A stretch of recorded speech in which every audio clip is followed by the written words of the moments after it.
Hi, this is Riddick Big Daddy Bo, two-time former world heavyweight champion, and you're watching Cool True Sports. True School Sports. True School Sports. There you go, champ. Thank you. It's personal between me and you, and I'm going to do you some serious harm, you big stiff idiot. The Untouchable True School Sports Empire proudly presents something the boxing game's been missing. Hey, what's going on? It's your boy BT, and I came here to talk some boxing with the thousands of True School Sports subscribers. Now, this has been the popular topic in boxing over the last day or so, one of the popular topics in boxing over the last day or so, and that is the fact that Anthony Joshua, the cash cow of the heavyweight division, the golden boy of British boxing, he has in fact agreed to terms. He's accepted the terms for Tyson Fury and the December 3rd fight against Tyson Fury. He stated that he's taking a 60-40 offer from Tyson Fury, and he's willing to get in there with them straight away. Now, obviously, as we've seen many times in boxing, like we did with Joshua and Wilder, just because fighters agree to terms does not mean that the fight is finalized. Okay, those are two separate things, because you can agree that you want to fight someone, but then your promoter's got to go through the process of figuring out what networks it's going to be on and dotting the T's and crossing the I's that come with, cross-promotional big-time fights. But this is a good first step. And listen, man, I know I know a lot of people in boxing fans, boxing channels they always have a lot to say about Anthony Joshua. But the reality is Anthony Joshua continues to show his willingness to go in there and prove himself against the best fighters. I mean, yeah, he lost to Usyk twice. Yeah, he has one loss against Andy Ruiz Jr. But he's from a young part of his career, going all the way back to his 19th pro fight with Klitschko. He always showed you that he was willing to get in there with the best. And there really has never been a less of a time for him to fight Tyson Fury than right now. Like, he's coming off two tough losses. The last one being where he had a colossal mental breakdown. And he's still showing the world that, hey, even though I lost twice, I still will go in there and I'll test myself against the man they say is the best heavyweight. And what time would be better than to fight Tyson Fury for both fighters than now? I mean, from the Fury side of things, Joshua will be a bit of a wounded animal. He's coming off two losses, so it's the perfect time for Fury. And for AJ, right? He's trying to prove himself. He wants to make the biggest fights happen. He obviously wants to be champion again, so yeah, he won't be the unified champion, but he can go challenge for that WBC belt, which has eluded him for so long. Remember, keep this in mind. Joshua needed that WBC belt to become undisputed with Deontay Wilder, but Wilder and PBC and Al Heyman, they were on some bullshit back in the day, so they didn't make the fight happen. So, Anthony Joshua has never touched that green belt, so it would actually be him winning a belt that he's never won before. And on top of that, Tyson Fury would be putting his lineal championship status on the line. So now Anthony Joshua would have the unique opportunity, if this fight does happen, to be the man who beat the man. And that, you can't put a price on that, because you beat Tyson Fury, your name goes down in history forever. You join the lineage dating all the way back to the John L. Sullivans and the Joe Lewises and the James J. Braddocks and the Holyfields and the Michael Moores and the Riddick Bowes, and the list goes on and on and on. You'll be part of that elite, esteemed company known as being the lineal heavyweight champion of the world. So I don't want to count my eggs before they hatch. I don't want to get too excited, but I really do think that this fight can happen. I mean, from what I've heard in interviews from Eddie Hearn and Frank Warren, everything seems to be positive. It seems like things are moving well. Anthony Joshua is already back in the gym training, which I think is a good sign. Tyson Fury is, in the gym punching machines and things like that.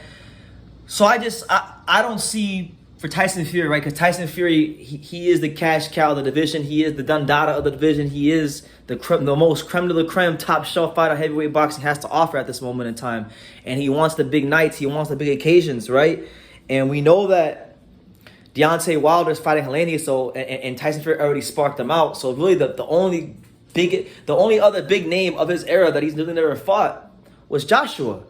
And that's a fight that was agreed upon last year, kind of like now, but obviously the third Wilder fight was ordered by a court judge, so we didn't get the all British undisputed fight. But man, I'm my fingers are crossed, because I really do think this fight would be great for boxing. It'd be great for boxing in the UK. It'd be great and I really think, right, and I'm gonna end the video on this note.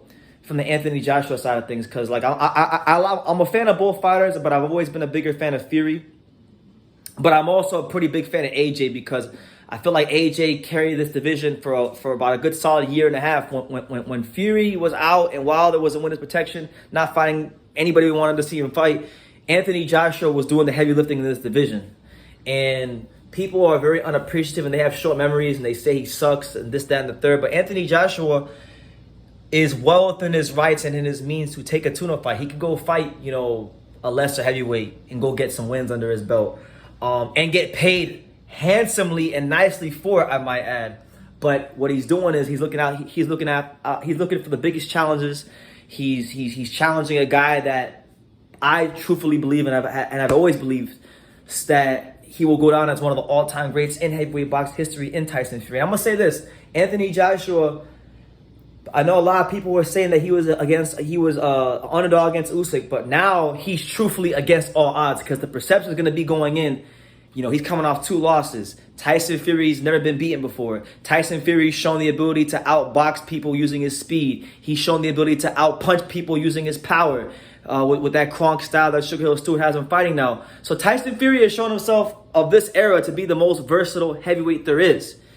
And people aren't going to really see too many pathways to victory. So I'll say if Anthony Joshua can win this fight, I'm going to say this, if Anthony Joshua beats Tyson Fury, if they actually fight and he comes out victorious, then Anthony Joshua deserves to go to the Hall of Fame. Anthony Joshua deserves to be recognized as a great fighter because a lot of dirt's been being poured on his name. And truth be told, a lot of things in this division would have happened without him. You know, a lot of the big fights, you know, would have happened without him.